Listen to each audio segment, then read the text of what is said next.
Então, bom dia, meus amados irmãos. Estamos aqui mais uma vez para estudarmos a palavra de Deus sobre aquilo que nós já temos trabalhado já pelo menos 2 domingos, que são as profecias sobre o final dos tempos, voltado ali para as 70 semanas de Daniel. Então vamos lá. É um estudo, já falei para os irmãos, eu fico meio nervoso porque é um estudo um pouco complicado, né? Que eu nunca dei para ninguém, mas eu espero que os irmãos estejam entendendo, estejam conseguindo seguir o raciocínio. Então vamos relembrar então, logo agora, vamos fazer uma recapitulaçãozinha do que nós temos trabalhado então. Então vamos lá, fazer um risco aqui, lembrando então das divisões ali do Daniel capítulo 9. O anjo fala para Daniel sobre 70 semanas, então ele fala que existe aqui 7 semanas que dá 49 anos, depois ele fala de 62 semanas que dá 434 anos, e aí ele fala também de uma última semana que dá 7 anos. Então são 7S, 7 semanas, 62 semanas e 1S, que é uma semana. Nós vimos então tudo até essa parte aqui, que é referente à história de Jesus, porque é o começo da profecia. E eu falei para os irmãos que a última semana dessa profecia é o nosso Apocalipse, tá? Então vamos recapitular então, antes de seguir para Apocalipse, vamos recapitular um pouco a questão da interpretação ali de Daniel, tá? Então eu vou tentar exercitar aqui com os irmãos uma forma de esmiuçar, de separar, né, para fazer uma análise da profecia. Então, eu estou tentando fazer e ainda tentando ser rápido, né? Então vamos ver Daniel capítulo 9. Então, do verso 24 em diante. Então o anjo fala para Daniel: olha, Daniel, sobre o seu povo estão determinadas 70 semanas, que a gente sabe que são 70S, que são 490 anos, certo? A gente falou sobre isso. O que está determinado então sobre 70 semanas, certo? Que o anjo fala. Está determinado sobre o povo, certo? Como eu falei para os irmãos, quebrando em pedacinhos o que está escrito ali no texto, e sobre a cidade, tá? Então o anjo começa ali no versículo 4, olha Daniel, você orou e eu vim te trazer o entendimento. Então sobre o teu povo e sobre a cidade estão determinadas 70 semanas. E para quê? Qual que é o objetivo? Aí ele vai falar, né? Para cessar a transgressão, certo? Eu estou mostrando para os irmãos como que seria um estudo, né? Uma pessoa estudando em casa, como que seria isso, tá? Cessar o pecado, certo? O que mais? Expiar a iniquidade,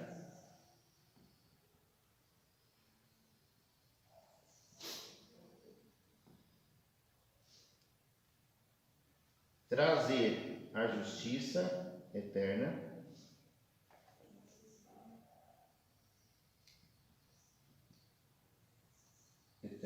certo? Selar a visão, selar a profecia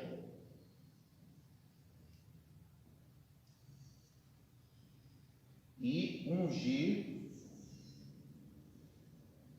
o Santíssimo.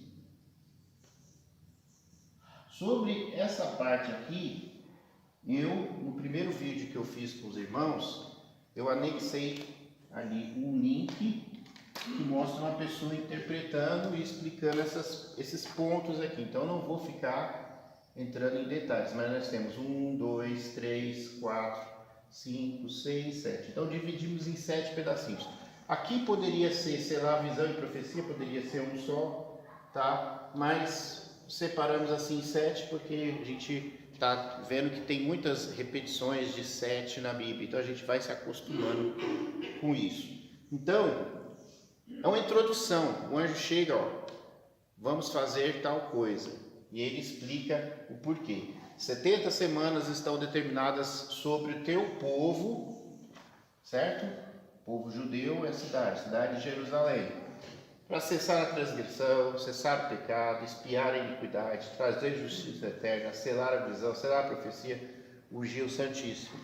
Como não cabe para tudo na lousa, então a gente vai apagando, tá? E aí depois, como eu falei para os irmãos, tendo um recurso gravado, os irmãos podem rever com calma, certo? Os vídeos, pausar, anotar no papel, e aí vai usando o vídeo como se fosse uma apostila, como se fosse um material, né? Então a gente viu aqui uma forma de fazer uma análise sobre o texto que está escrito.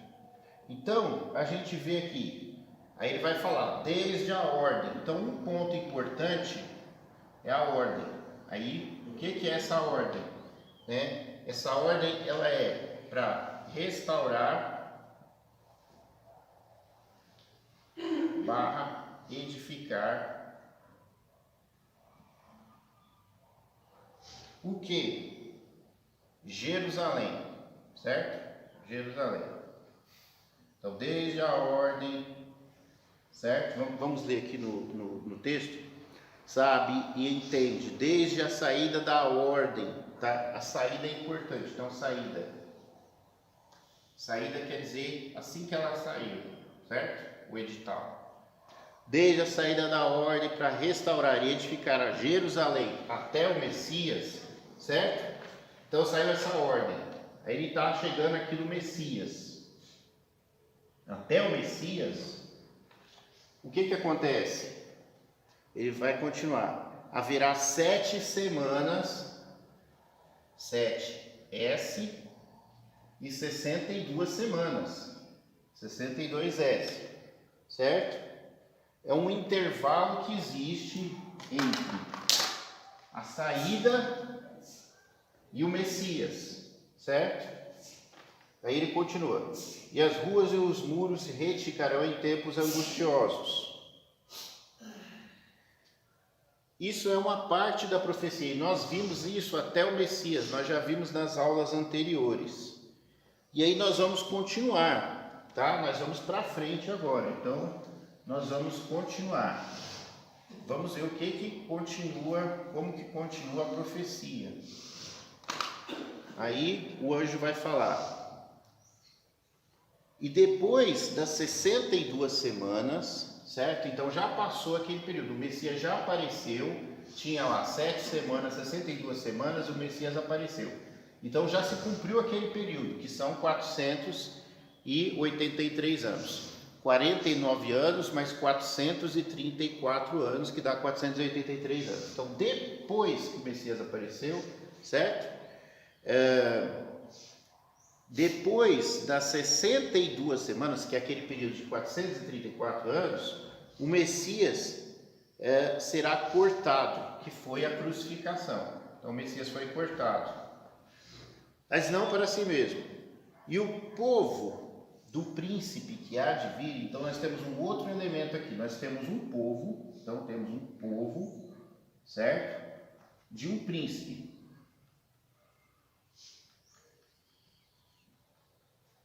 E esse é um povo de um príncipe que virá. Então, que há de vir, destruirá a cidade. E essa destruição nós vemos que aconteceu no intervalo de 40 anos após o povo de Deus rejeitar a Jesus. Foi no ano 70 depois de Cristo. Então, o povo que destruiu foi o povo romano.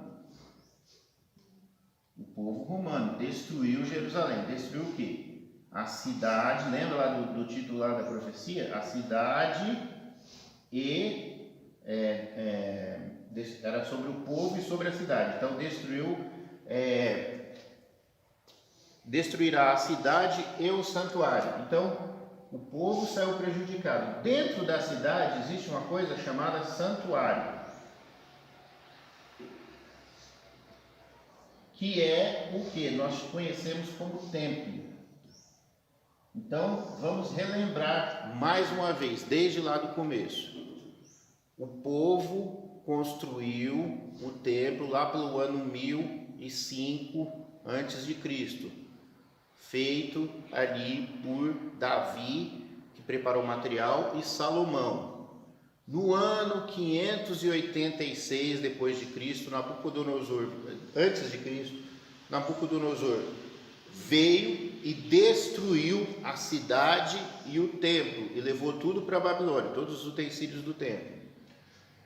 No ano 539 surgiu Ciro, que derrubou o pessoal da Babilônia, tomou o poder. Ele então mandou ali no ano 539 o pessoal voltar para construir apenas o templo, que foi concluído em 516. Então não foi a ordem para edificar os muros de Jerusalém. A ordem para edificar veio depois, no ano 457, que Artaxerxes deu essa ordem. 457, joga 49 anos para frente, 408 a cidade estava com os muros retificados, a cidade estava retificada.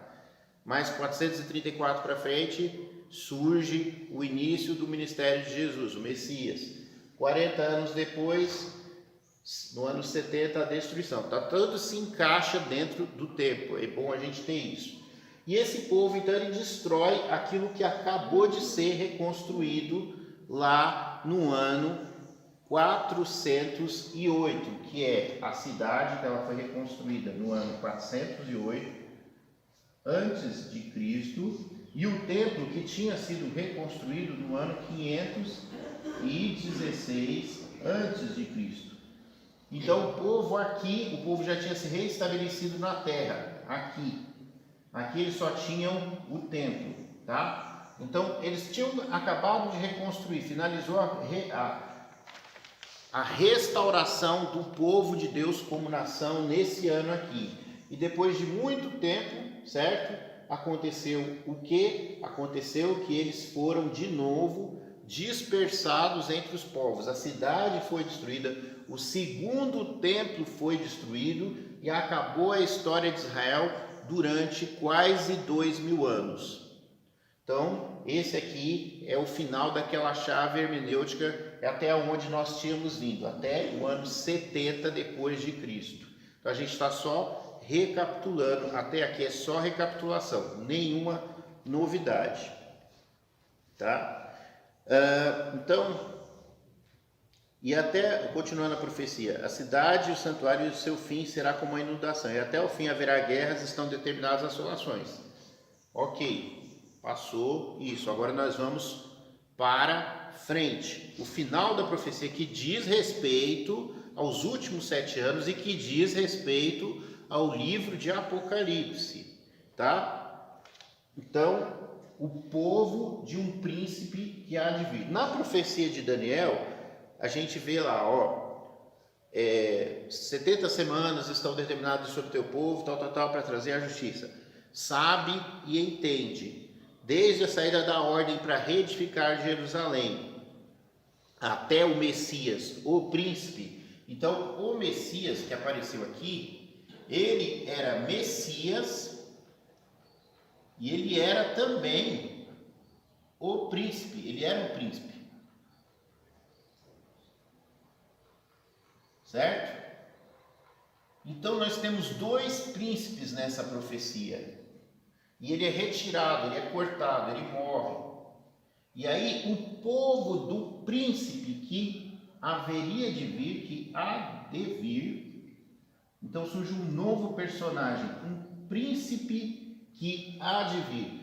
Ele manda o povo dele primeiro, e o povo dele destrói a cidade de Deus e o templo de Deus no ano 70.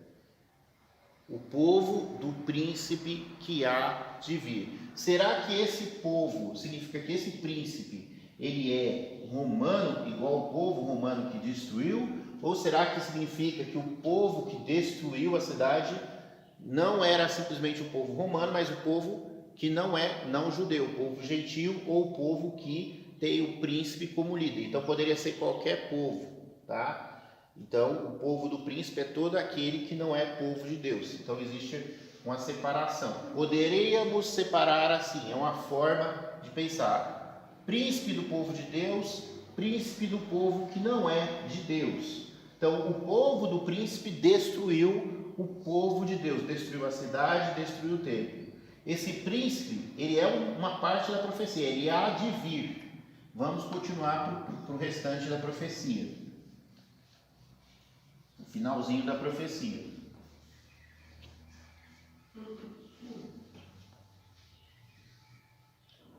Finalzinho da profecia. Ele firmará. Ele quem? Ele quem? Ele, o príncipe, que virá, né? Porque o Messias saiu fora. Então vamos chamar esse príncipe de príncipe que há de vir. A gente já viu que esse príncipe tem até um povo que destruiu o povo de Israel lá no ano 70, no passado. O príncipe mandou o povo, mas o príncipe mesmo não apareceu. Foi o povo dele que destruiu. Ele firmará uma aliança, ele vai fazer uma aliança. Vamos colocar aqui em vermelho para dar um destaque. Ele vai fazer uma aliança com muitos por uma semana. Aqui entra o último tempo da profecia, para dar 490 anos, que são as 70 semanas de Daniel. Essa aliança, então, ela vai ser firmada. E quando é que ela vai ser firmada? O tempo para essa aliança, ela tem que ser igual a uma semana, que são 7 dias. Nós sabemos que os dias são anos na profecia, então são 7 anos. Aí ele continua: na metade da semana, então, porém, existe um período, 7 anos. Esse período, o contrato, certo? Ele vai ser quebrado na metade da semana, 3 anos e meio. Então, na metade da semana, ele fará cessar o sacrifício. Eu coloquei em vermelho a aliança, porque aliança é um termo bíblico que remete à questão de religião. Quando é falado que vai fazer cessar o sacrifício e a oferta de manjares, isso está ligado com a questão desse termo religioso, aliança. Então nós temos 2 outros termos religiosos: sacrifício e a oferta de manjares, certo? Que está escrito ali, oblação.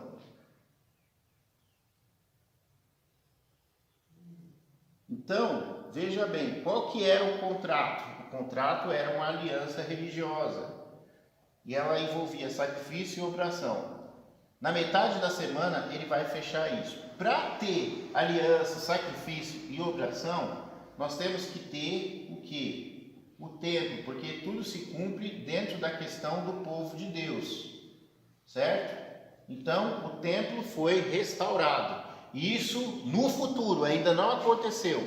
Esse aqui é o 3º templo. No futuro, ainda não aconteceu, certo?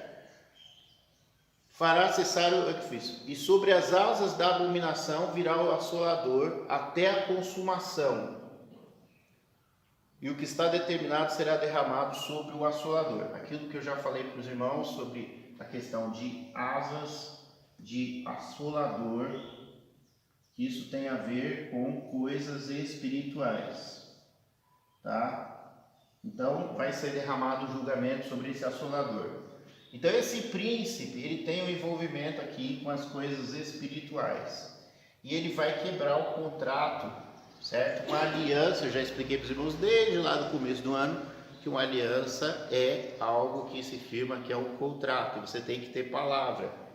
Esse cara aqui não tem palavra, ele quebra o contrato, ele quebra a aliança, ele faz cessar aquilo que existe, tem a necessidade de um templo para existir, sacrifício e oração, certo? Na metade da semana.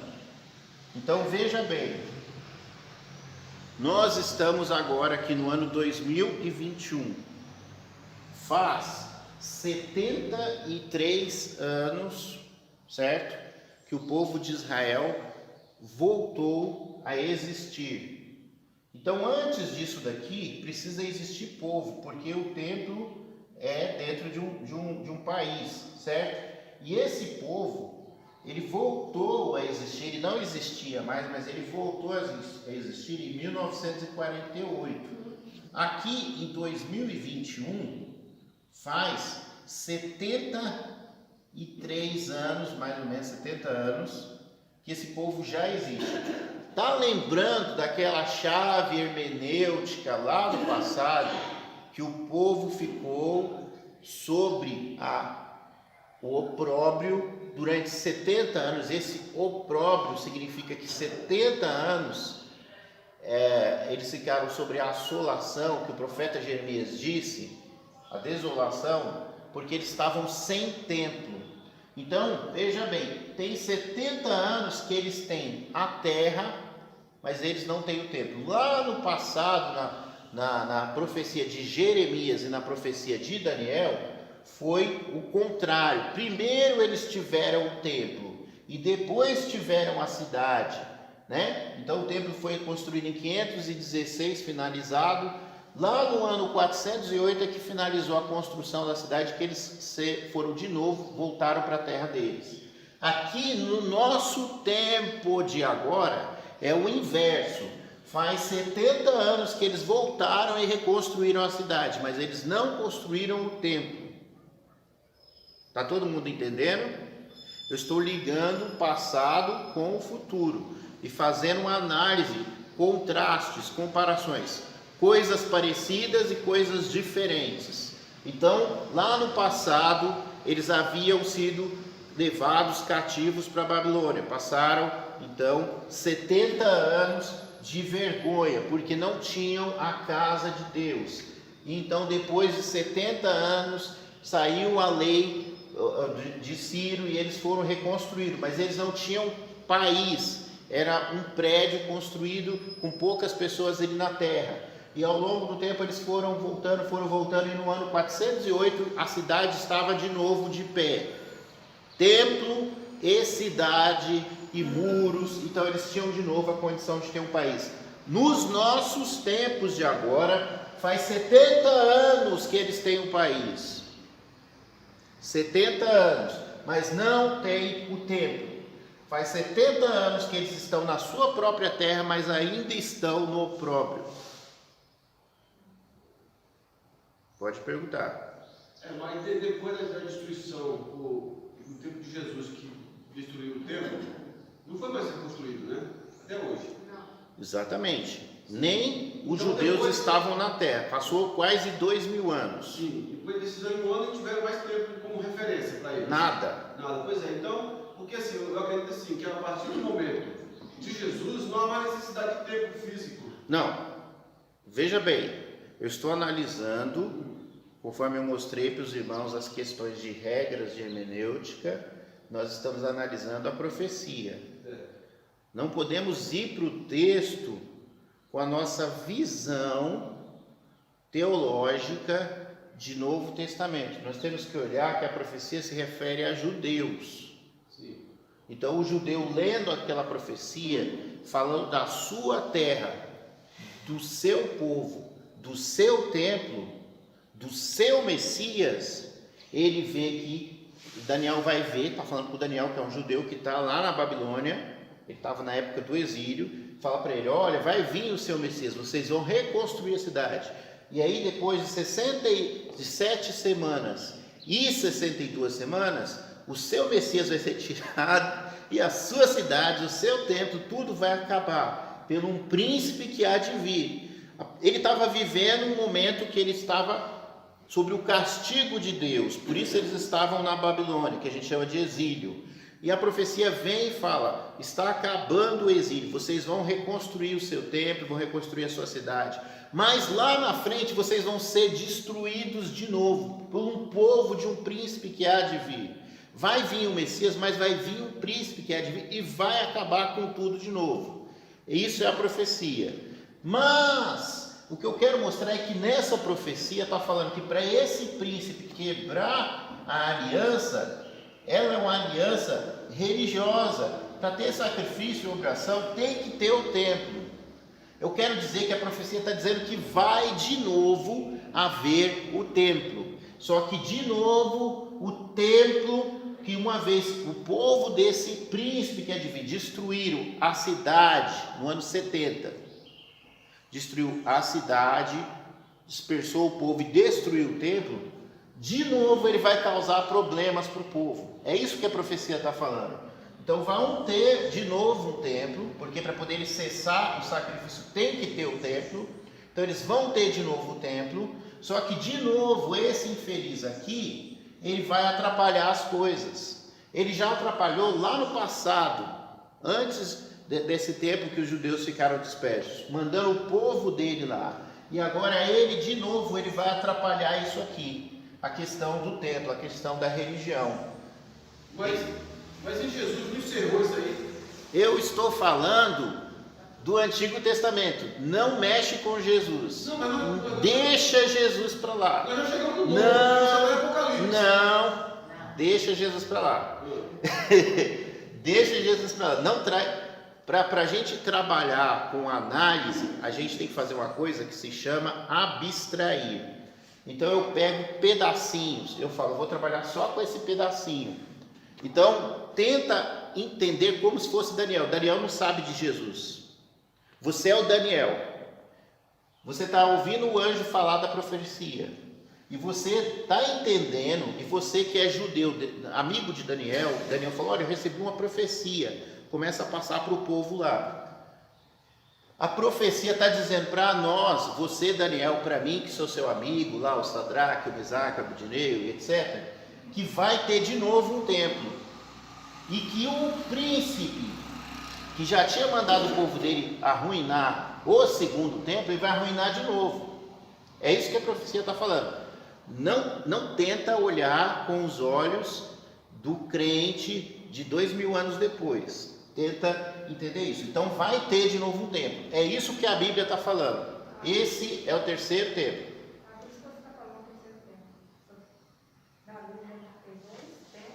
Isso. Então, vamos recapitular. Vamos lá, não tem problema, a gente vai recapitulando. Então, vamos lá.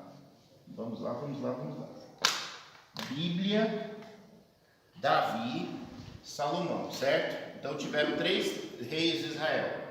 Saul, Davi e Salomão. Isso aqui foi lá pelo ano 1000 antes de Cristo. E aqui, então, na época de Salomão, no ano 1005, por exemplo, construiu o templo. Já existia uma coisa chamada tabernáculo, que era a tenda da revelação. Era uma barraquinha, porque lembra que o povo saiu do Egito, eles viveram 40 anos no deserto em tendas, antes de entrar na terra e tomar a terra. Então eles saíram do Egito e ficaram sem terra durante 40 anos, caminhando no deserto, nômades do deserto, o povo misterioso do deserto, que os povos olhavam em volta, sabiam que o povo saiu do Egito com mão forte, porque uma divindade libertou eles do Egito, e via aquele povo lá caminhando no deserto, E aquele povo caminhando no deserto era misterioso, porque sempre tinha uma nuvem em cima do acampamento do povo hebreu, os filhos de Israel. Chama-se filhos de Israel, porque Israel não é simplesmente o nome de um povo, mas é o nome que Deus deu para Jacó, quando ele encontrou com ele no vale de Jaboque, bateu na perna dele, ele ficou manco e falou: você é valente, você lutou com Deus, você vai se chamar Israel. Então Israel é o pai da nação, e o povo de Deus é chamado dos filhos de Israel, os filhos de Jacó, o ladrão, né, o suplantador, o cara que passa a perna. Trocou o nome dele de suplantador para Israel, aquele que luta com Deus, junto de Deus, né? Então tinha uma nuvenzinha. Eles eram o povo misterioso do deserto. Eu falo as coisas como a minha interpretação pessoal às vezes, então por isso eu uso uns termos meio estranhos, mas você pode chamar do jeito que você entender melhor. Na minha visão, na minha forma de entender, então ligou aqui de novo, então sim, poderia chamar até como os filhos de Jacó. Então na minha forma de entender, eu falo então que havia essa situação. Então para mim eles eram o povo do deserto. Tá? Bom, primeiro templo, certo? Ano 1000, eles já tinham entrado na terra, já tinha se passado os 400 anos que eles haviam tomado a terra. Aqui era deserto, 40 anos, aqui ano 1500 por aí, certo? Então saiu do Egito, 40 anos no deserto, 400 anos entrando, se estabelecendo na terra, guerreando. Ano 1005 ali, constrói o primeiro templo. Então esse é o primeiro templo. Quando é que foi surgir o segundo templo? Quando é que esse templo aqui acabou? Esse templo aqui acabou no ano 586 a.C., com Nabucodonosor. A profecia está falando que esse templo aqui, a profecia, o capítulo de Daniel, o capítulo 9, começa falando: Daniel leu o escrito do profeta Jeremias, entendeu que esse tempo de confusão aqui ia ser de 70 anos de opróbrio. Ele entendeu que iria ter um fim, essa destruição que o Nabucodonosor fez, que seria o exílio. E eu mostrei para os irmãos no começo, lá 2 domingos atrás, que não é o tempo do exílio, mas é o tempo que eles ficaram sem templo. Então 70 anos se passaram e finalmente eles têm de novo o segundo templo no ano 516 antes de Cristo, o segundo templo. Esse segundo templo aqui, ele vai ser destruído lá aonde? Até onde que ele vai? Ele vai até o ano 70 depois de Cristo. Então, na época de Cristo, era a época do segundo templo. O rei Herodes, ele deu uma reformada nesse templo, mas ele ainda era o segundo templo. Então, só teve 2 templos. O primeiro, que foi o de Salomão, foi destruído nesse ano aqui. O segundo templo voltou a existir no ano 516. E no ano 70 depois de Cristo, ele foi destruído. O Messias apareceu na época do segundo templo, a primeira parte da profecia. O povo do príncipe que viria, eles vieram aqui, certo? O povo do príncipe, então eu vou dizer que foi o príncipe, porque foi o povo dele. Então esse príncipe que há de vir, ele foi e destruiu o segundo templo. O resto da profecia de Daniel está falando que na última semana, certo? Que resta, porque são 490 anos e até o Messias se passaram apenas, certo? 69 semanas, certo? Até o Messias. Na última semana, o príncipe que há de vir, ele vai ter estabelecido uma aliança Mas só que no meio da semana, 3 anos e meio, porque a gente sabe que a semana ela é composta de 7 dias e que na profecia, para cada dia equivale a 1 ano, no meio da semana, esse príncipe que há de vir, ele vai causar de novo problemas para o povo de Israel. Ele vai fazer cessar o quê? O sacrifício e a oferta de manjares, certo? A oblação. Só que isso daqui só existe se tiver o quê? Um templo. Então a profecia está querendo dizer que vai existir um outro templo, o terceiro templo. Então vamos lá. No segundo templo, quem é que vinha? O Messias. No terceiro templo, quem é que vem? O príncipe que há de vir, o mesmo que mandou destruir o segundo templo. Então ele é um opositor ao povo de Israel e ao Messias. Ele retira o Messias fora e destrói. Então vamos lá, o Messias é o rei. Ele retira o rei, destrói a cidade de Deus, o povo de Deus, e destrói a casa de Deus. E agora, no futuro, no final da profecia, nos últimos 7 anos que faltam para dar os 490 anos, para dar as 70 semanas, vem de novo esse príncipe, e ele de novo interrompe o sacrifício e a oferta. Só pode ter isso se tiver templo. Ele quebra a aliança, lei, testamento, Bíblia, pacto, aliança, testamento, é tudo uma coisa só. Quando a gente fala Novo Testamento e Antigo Testamento, a gente está falando Antiga Aliança e Nova Aliança, Antigo Pacto, Novo Pacto. Deus faz um pacto, uma aliança é um pacto entre Deus, né? Vamos supor que eu fosse Deus, eu e você. Eu tenho coisas que eu vou fazer para respeitar esse pacto e você tem coisas que você vai fazer para respeitar esse pacto. É igual um casamento. Se você me trair, tá desfeito o negócio. Essa é a aliança, é igualzinho o casamento. Esse cara vem aqui e quebra a aliança, certo? Ele atrapalha as coisas sagradas de Deus, ele rompe a aliança. Esse finalzinho da profecia de Daniel é o nosso Apocalipse, tá? Então vamos ir para frente. Agora nós vamos entrar então no Apocalipse.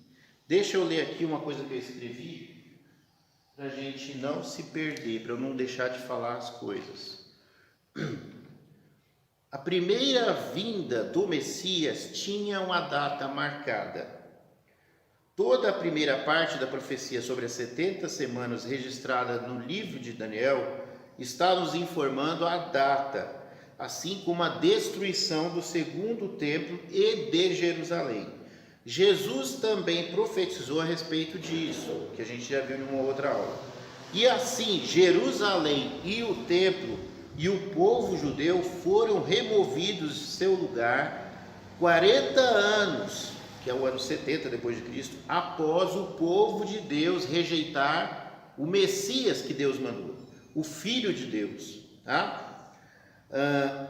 Agora, porém, nesse exato momento, agora, estou falando do nosso tempo, mesmo após passar quase 2.000 anos, exatos 1878 anos, fora da história da humanidade como nação, então agora, nesse tempo, já fazem mais de 70 anos, exatos 73 anos, desde 14 de maio de 1948, que Israel ressurgiu nos tempos atuais, nos tempos modernos, como uma das nações existentes no Oriente Médio e uma das mais poderosas do mundo.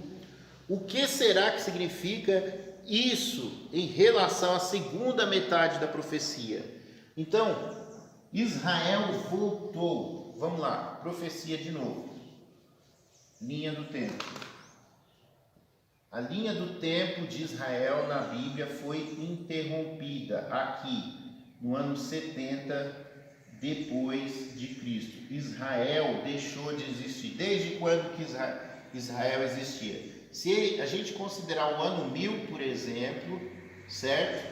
O ano 1000 antes de Cristo como tendo o templo, ou os 400 anos da tomada, mas vamos considerar que aqui, por volta do ano 1000, eles tinham uma monarquia, então tinha um país estabelecido.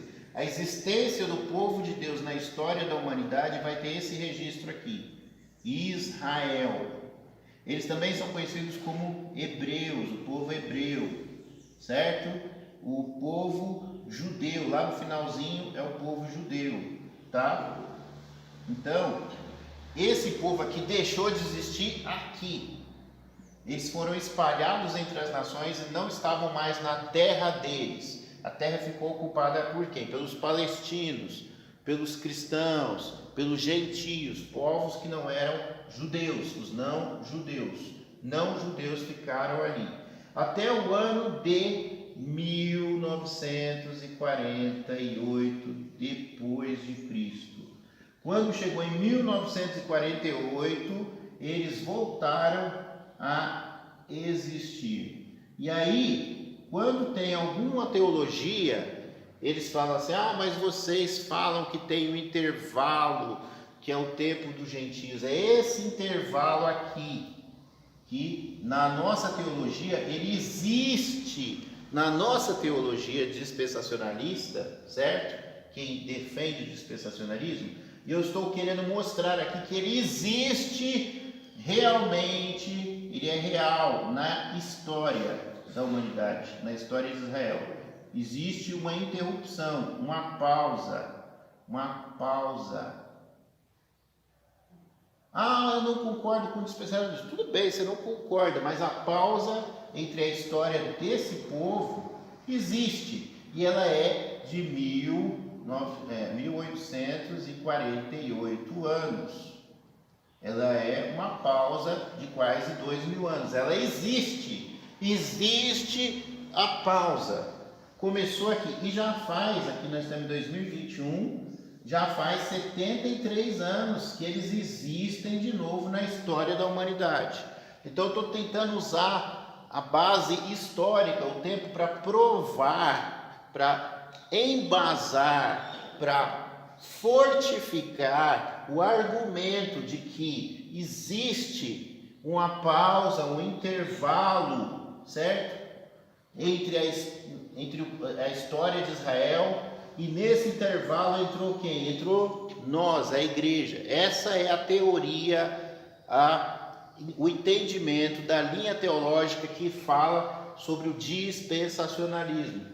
Existe um intervalo, e agora vai vir, depois desse tempo aqui, que até agora ainda não aconteceu, vai vir os 7 anos. Os 7 anos onde vai ter o príncipe, que causa problemas. E esse príncipe, ele é quem? O anticristo. E vai ter o terceiro templo. Então o povo já está na terra. Para eles construir o templo, falta pouco. Então eu estou querendo mostrar que a profecia está de novo se cumprindo. A profecia diz que o templo vai ser construído e que o príncipe vai interromper depois de ele vai estabelecer uma aliança ali de 7 anos, e 3 anos e meio depois vai ser interrompido o sacrifício. Então vai ter o templo. Israel já voltou para a terra deles. No ano 1900 talvez alguém falava: não, Israel nunca mais vai voltar, não vai ter templo, é tudo espiritualizado, acabou. Tudo bem, mas você não dá para você falar isso agora, porque eles já estão de novo na terra. Se eles estão na terra, eles vão querer construir o templo, humanamente falando. Então a profecia está de novo ali, startou de novo aqui, a contagem, começou de novo a história. O intervalo é real, está aqui, estou mostrando aqui na história. É isso que eu estou querendo explicar para os irmãos. Por que essa linha de dispensacionalismo ela é forte? Porque ela se materializa, tá? Então aqui é o nosso Apocalipse. Então está depois o dia de hoje, que até hoje não apareceu nenhum anticristo. Então está para frente.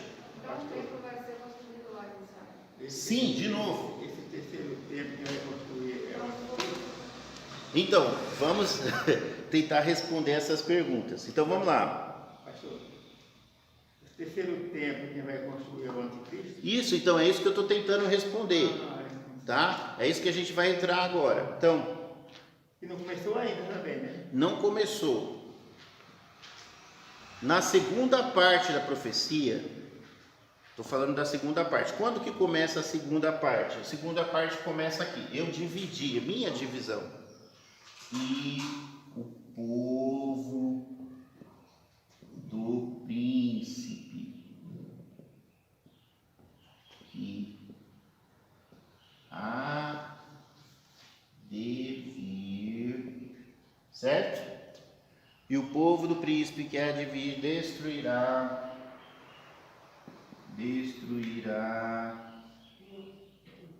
a cidade e o santuário, tá? Aí o que continua? E o seu fim será como a inundação, e até o fim haverá guerras e assolações estão determinadas. Ele fará, ele quem? O príncipe. Ele fará aliança com quem? Com muitos.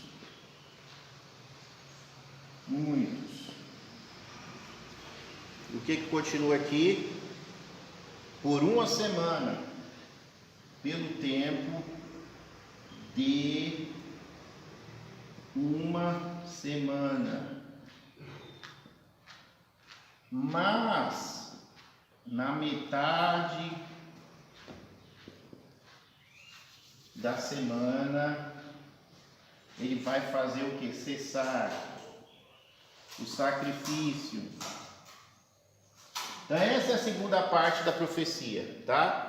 Essa é a segunda parte. Então, na segunda parte da profecia não existe, diferente da primeira parte da profecia, que ela te dava um tempo. Quando sair a ordem para reedificar os muros, quando que sai essa ordem? No ano 457 a.C.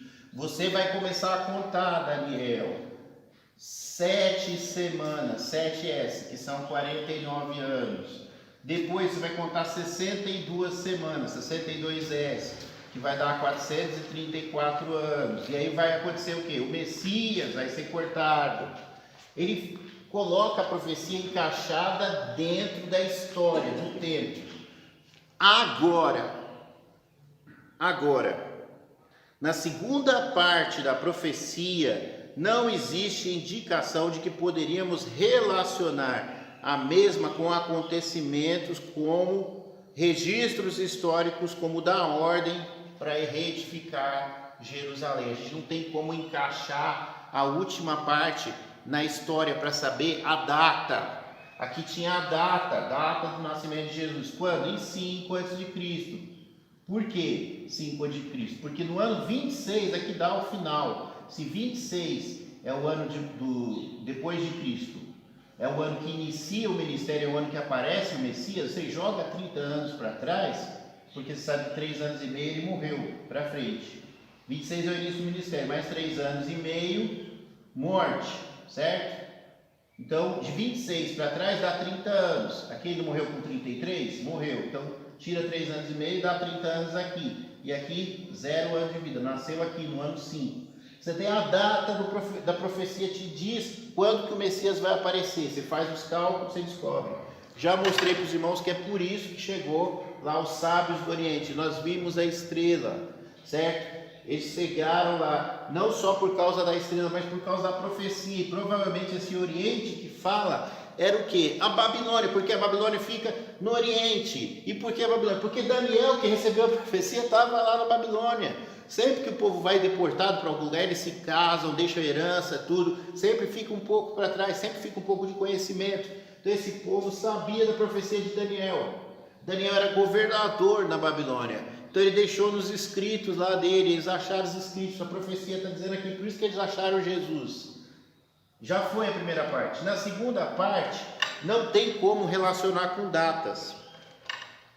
Porém, uma vez que sabemos que a cidade e o santuário foram destruídos no passado, e entendemos que toda a atividade sacerdotal, como cultos e sacrifícios, foi totalmente interrompida, por isso, quando essa segunda parte da profecia diz que o príncipe que há de vir fará novamente cessar essas atividades, podemos assim concluir que para tal é necessário que primeiro, novamente, sejam reedificadas a cidade santa e o santuário. E eu já mostrei para vocês que em 1948 voltou a existir o país, e que eles reedificaram várias cidades.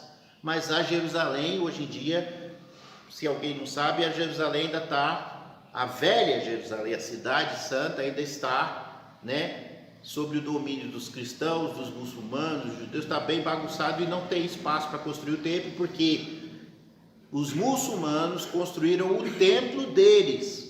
A mesquita, que tem aquele negócio amarelo em cima de ouro, bem no lugar que era para construir o templo. Aí alguém vai falar, então o judeu nunca vai conseguir construir o templo dele, porque no lugar tem uma mesquita em cima. Só se eles explodissem a mesquita. Se eles explodirem a mesquita, todos os povos que estão em volta do país de Israel vão lá e matam todo mundo de novo. Explode, vai numa guerra absurda. Então nunca vão construir o segundo templo. Nunca é. A profecia da Bíblia não diz isso. E não é vontade de nenhum judeu não reconstruir o seu templo, aceitar que vai ficar aquela mesquita lá. Não é a vontade. Então tudo indica que eles vão sim dar um jeito. Eu não sei se eles vão cavar uma máquina lá e pegar a mesquita por debaixo e levar ela inteira para outro lugar. E aí eu não sei o que eles vão fazer. Eu não sei. Ou descobrir a verdadeira localização, porque tem umas teorias. A verdadeira localização é do lado, dá para construir o templo do lado. Tem várias teorias assim. Ou se os próprios muçulmanos, ao fazer algum ataque a Israel, vão acabar errando o míssil e explodindo a própria mesquita deles. Agora que está destruída, vamos construir o templo judeu. Eu não sei, só sei que tem um problema muito sério para construir o segundo templo. Mas tem que construir no mesmo lugar? Tem. Teoricamente tem. Mas, apesar de haver feito 73 anos desde a restauração de Jerusalém como nação e a cidade de Jerusalém e o templo da mesma, ainda não puderam retornar à sua antiga forma de existência, pois existem muitas questões dificultando isso. Há vários anos, líderes mundiais, eu estou falando de coisas que estão nos jornais. Há vários anos, líderes mundiais vêm tentando obter a paz entre Israel e os povos palestinos. Fecharam um acordo, fecharam uma aliança pacífica para poder construir o templo. Há vários anos, eu só tenho uns 40 anos, então desde que eu me entendo por gente, estão tentando fazer isso. 40 anos que eu saiba, eles estão tentando fazer aliança de paz. Aí vai lá o Bush, aí vai lá o não sei o que, aí foi lá o Trump, tá todo mundo tentando. Os líderes europeus. Então, há anos, vários líderes mundiais vêm tentando obter a paz entre Israel e os povos palestinos que vivem ao seu redor. Porém, ainda sem nenhum sucesso. Certamente aqui é uma especulação, porque eu falei para os irmãos desde o começo que eu não gosto de ficar mexendo com essas coisas do futuro, porque a gente viaja, a gente faz especulações. Então é especulações.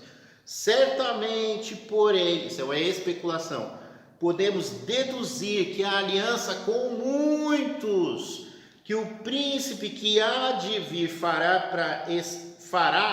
deve estar relacionada ao restabelecimento das atividades sagradas, tanto na cidade como do templo que nela havia. Então, eu estou dizendo que podemos especular que essa aliança que a profecia está falando, que o príncipe que há de vir fará, ele fará essa aliança para conseguir a paz, para conseguir o quê? Que o templo seja retificado.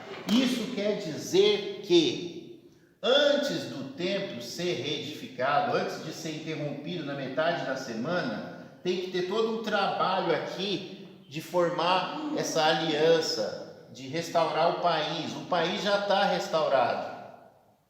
Para construir o templo não se constrói do dia para a noite. Então, alguns anos antes, vai começar a juntar os materiais. Já estão fazendo isso. O sistema sacerdotal já está sendo trabalhado há muitos e muitos anos. Já tem 70 anos. Não fiquem com medo. Cabeças vão rolar e com certeza vai ser de algum crente. Não tenham medo. A Bíblia fala que as nossas cabeças vão rolar. A gente está aqui para isso mesmo. A gente morre no final. Gente, spoiler. Todo mundo morre no final. Certo? Todo mundo morre no final. Todo mundo já sabe disso. Ah, tem perseguição lá, agora o Talibã. Normal. Normal. Essa é a nossa vida de crente. Ah, o comunismo vai tomar conta aqui do Brasil, vão matar os crentes. Normal. Ah, mas sim, se quiser lutar, lute. Mas você vai perder, porque no final todo crente que morre. Tá bom? Ah, o Apocalipse, é isso. É isso. Tá, vamos lá, continuando. Irmãos, 1 Tessalonicenses 5, de 1 a 6. Irmãos, quanto aos tempos e às épocas, não precisamos escrever-lhes, pois vocês mesmos sabem perfeitamente que o dia do Senhor virá como ladrão de noite. Quando disserem paz e segurança, então, de repente, a destruição virá sobre eles, como as dores à mulher grávida, e de modo nenhum escaparão. Mas vocês, irmãos, não estão nas trevas, para que esse dia os surpreenda como ladrão. Vocês todos são filhos da luz, filhos do dia. Não somos da noite, nem das trevas, portanto, não durmamos como os demais, mas estejamos atentos e sombrios. Então a própria Bíblia fala para a gente ficar de olho nessas coisas. Não que você vai escapar. Tá? Então, aí isso que eu estou falando tem um problema. Por quê? Isso que eu estou falando significa o quê? Que antes do Apocalipse, certo? Grande tribulação, anticristo, etc. Ou o crente vai entrar na tribulação, e aí todo mundo vai perder suas cabeças, e Cristo volta aqui no final da tribulação, ou a igreja vai ser arrebatada antes, certo? E a igreja vai ser arrebatada antes. Então a igreja não entra, e quem perde a cabeça são só os que ficaram aqui dentro, os deixados para trás, da qual nesse povo aqui, se for esse critério de deixar para trás, vai ser muito crente mesmo, mas vai ser muito,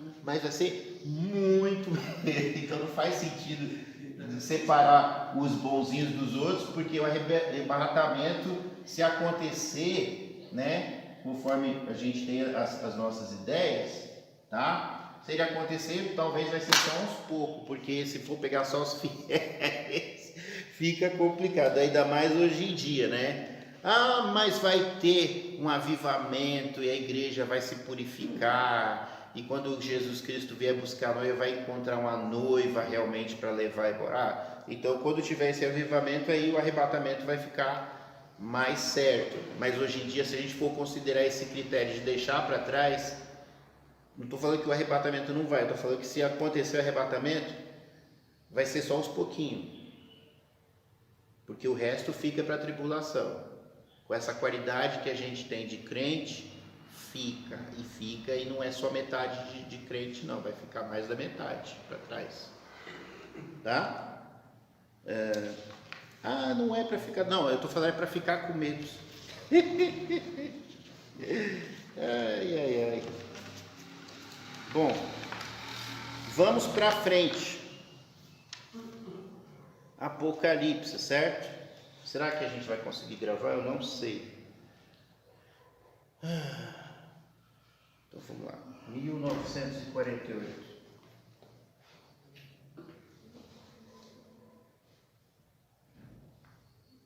Não é o filme da Marvel, não é o Capitão América, é 1948. É 2021. Aí nós vamos dar um espaço porque a gente não sabe, mas em algum momento aqui para frente, ou daqui a 6 meses, ou daqui a 1 ano, vai acontecer as coisas, certo? Então tem aqui a tribulação. Nesse espaço aqui, o que pode estar acontecendo? Os selos do Apocalipse.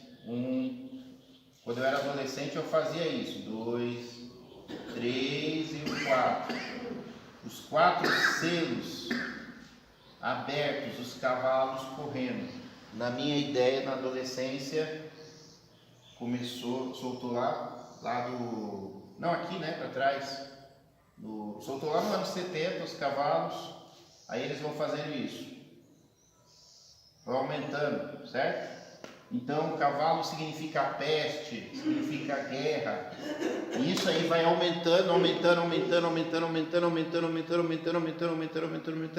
até que estoura no Apocalipse, tá? Perseguição para a igreja. Perseguição. Por que perseguição? Porque tem um texto lá na Bíblia que fala que nada vai acontecer sem que primeiro aconteça a perseguição, o anticristo, o homem do pecado. Então, antes do anticristo firmar a aliança e tudo, perseguição para a igreja é uma possibilidade, arrebatamento para livrar dessa perseguição. Não tem a ver com a tribulação aqui, essa perseguição. Aqui seria, eu estou fazendo uma salada mesmo, tá? A grande tribulação. Então, aqui na grande tribulação cai pedra de fogo, etc. É o anticristo reinando, certo? Mas aqui antes é só perseguição para os crentes. Pode ser essas épocas que nós vivemos, esses 2000 anos, perseguidos e queimados pela própria Igreja Católica, etc., pelos romanos, pelos muçulmanos, pode ser. Não sei, certo? Então o príncipe vai aparecer aqui não vai ter a paz, então aqui tem paz, certo? Tem aliança, tem paz. Então quando a gente vê paz e segurança, aí quer dizer que o bicho vai pegar. Anunciar a paz, construir o templo, 3 anos de paz, de bonança. Não vai dar, acho que eu vou ter que encerrar a aula por aqui. E a gente continua no próximo episódio, no próximo capítulo. Mas então, paz e segurança, e a gente, os crentes, se nós estivermos aqui, a gente está sabendo que a coisa vai ficar feia. Aqui, na volta de Cristo, a segunda volta, para acabar com esse reino do anticristo, que é esse período aqui, vem a segunda vinda, certo? E aí Cristo põe fim a essa bagunça aqui, o reino do anticristo. O primeiro da profecia volta para pôr o fim no reinado do príncipe da profecia, o segundo príncipe, certo? Aquele que vai vir. Então, aqui ele põe fim, acontece uma batalha chamada Armagedon.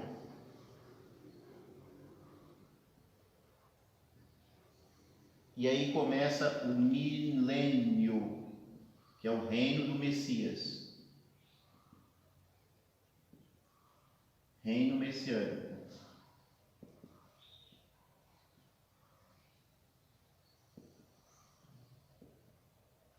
Depois do milênio, volta a ter problema de novo.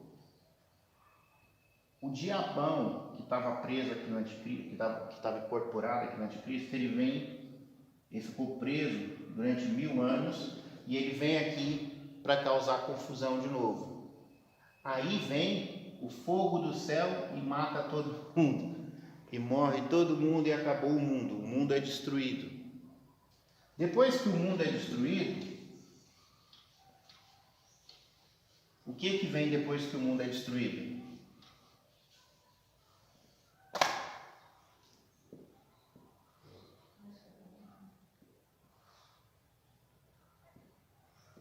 Vem o dia do juízo, o grande trono branco.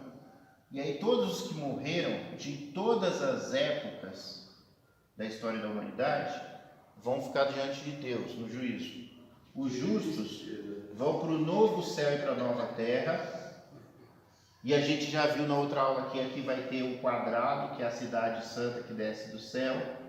E esses outros aqui vão para o inferno, lago de fogo. Então a gente fechou o Apocalipse aqui. Mas não é, eu queria tratar desse final aqui, agora aí voltando, que é aquilo que eu comecei na aula passada. E eu acho que não vai dar tempo. Mas tudo bem, a gente faz no próximo domingo, se Deus quiser.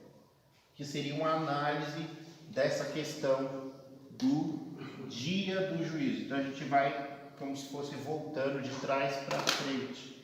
Porque se a gente não entender os conceitos, fica ruim da gente entender a Bíblia. Não basta a gente ter uma cronologia. É muito fácil uma cronologia. Eu quero que você entenda o porquê dessa cronologia. Eu quero ver se eu consigo fazer isso. Entender o porquê que tem juízo final. Por que as coisas se acabam. Por que tem anticristo. Por que tem Messias? Por que tem profecia? Por que tem templo? Por que tem Apocalipse? Por que tem perseguição? Por que tem essa ideia do arrebatamento? Vai ter ou não vai ter? Se você souber o porquê, talvez você decida acreditar no arrebatamento. Se você souber o porquê, também pode ser que você decida não acreditar no arrebatamento e acredite que a igreja passe pela tribulação. Então não basta simplesmente falar, tem essa teoria, tem essa teoria, tem essa teoria. Porque como eu expliquei para os irmãos, o negócio é assim, está todo mundo caminhando aqui na Bíblia. Chega no Apocalipse, cada um vai para um lado, numa teoria diferente. Por quê? Porque é difícil. Porque se fosse fácil, era fácil. Mas é difícil. Então uns acreditam que vai ter o arrebatamento, outros acreditam que não vai ter o arrebatamento, que não vai ter o milênio, outros acreditam de tal forma, de tal forma, de tal forma. Você precisa saber o porquê, para você poder decidir, eu quero a número 3, eu quero o pedido número 4, eu quero o combo número 5. Para você escolher, você precisa saber o que compõe ali aqueles lanches, certo? Que você quer se alimentar ali dessa palavra, né? Desse ensinamento. E aí você vai ver que tem umas teorias, umas linhas de pensamento que não são muito boas, que talvez lá no passado elas eram legais, lá nos anos de 1900, quando Israel não voltou. Mas quando Israel volta, você vai ver que começa a ganhar força a outra linha de argumentação, que é a do dispensacionalismo. Na verdade, assim, desde que o dispensacionalismo surgiu, ele já se popularizou, porque ele é fácil de entender, e ele já veio com força. Ele cada vez mais ganha mais força, se firmando como a linha de pensamento mais correta. Mas aí veio os estudiosos entendidos, e aí você precisa saber por que eles são os estudiosos, por que eles são os entendidos. Eles interpretam, por exemplo, o Apocalipse, dizendo que tem 7 selos, 7 trombetas, 7 taças, né? E que tudo isso daqui, para eles, é tudo formas de dizer o mesmo tipo de evento no Apocalipse. Então o Apocalipse não vai numa linha reta, igual a gente desenhou, tá? Então são formas bem sofisticadas, muito bem elaboradas de se entender, falando que tudo é símbolo. E eu tracei essa linha, esses argumentos aqui com os irmãos, eu vou retomar na próxima aula, no entendimento de que aqueles símbolos não são apenas só símbolos, Mas eu quero que os irmãos entendam todas as coisas, tá bom? Então a gente vai ver se a gente aborda um pouquinho de cada coisa, para não deixar assim, você tem que acreditar só nisso. Não, você é livre para acreditar no que o Augusto Nicodemos diz, no que o Hernandes Dias Lopes diz, do que o Paulo Júnior diz, do que o Malafaia diz, do que quiser. Não tem problema na Igreja Batista. O problema é se você de repente começar a querer batizar criança, aí é problema, entendeu? Se você quiser receber batismo com o Espírito Santo aqui e pregar dom de línguas, aí não, aí está fora das nossas doutrinas. Mas no Apocalipse, se você quiser acreditar que é amilenista, que é pós-milenista, que é pré-milenista, isso daí eu não dou importância para isso. De qualquer forma, o que vai acontecer, exatamente o que, tem várias teorias, certo? Tranquilo, o importante é Jesus, é os ensinamentos de Jesus, porque se você não for um crente, se vier perseguição, você está frito, você não consegue suportar com a fé. Se você não for crente, você vai negar Jesus na perseguição, ou seja, quer dizer que você não é crente coisa nenhuma, você está perdido, você vai morrer e vai ir para o inferno, tá? Então não adianta as outras coisas se você não tiver uma base muito sólida, se você não amar a Deus de verdade, se você não tiver fé de verdade, se você não procurar viver uma vida de santificação de verdade, não adianta o que vai acontecer depois, porque de qualquer forma você vai estar perdido. Para algum tipo de inferno você vai estar perdido. Então não é para mim, isso daí não é o principal. As coisas que vão acontecer do jeito delas, mas por questão de curiosidade, porque os teólogos, os crentes gostam muito de tentar prever, ainda que eu fale que não dá para prever facilmente, né? Por um mero exercício a gente pode estudar essas coisas, é útil, mas não adianta querer ficar com medo do anticristo, porque quando ele vier, se ele te pegar, ele vai te matar, porque está escrito na Bíblia que ele vai fazer guerra contra a igreja e ele vai vencer. Deus deu autoridade para ele matar os crentes. Já tem aí um monte de crente morrendo na China, tem um monte de crente morrendo nos países islâmicos. Perseguição já acontece, tá? A questão é se você vai negar Jesus quando o cerco apertar. É isso que a gente que é pastor se preocupa, de você salvar a sua alma, tá? Porque não adianta você viver uma vida de paz, de tranquilidade, de luxo, longe. O anticristo só vai aparecer só daqui a 200 anos. Eu não vou pegar, então eu não estou nem aí. Aí também não adianta nada, tá? Então eu vou liberar os irmãos. Alguma pergunta, alguma dúvida? Não? O mais importante é Jesus. O mais importante é Jesus. Aí vamos orar. Senhor, obrigado por tudo. Senhor, abençoe a Tua palavra, os Teus ensinamentos, que a gente se firme em Ti, para que a gente não se perca de nenhuma forma. Perdoa os nossos pecados e aumenta a nossa fé em Ti a cada dia. É isso que eu te peço, te agradeço em nome de Jesus. Amém.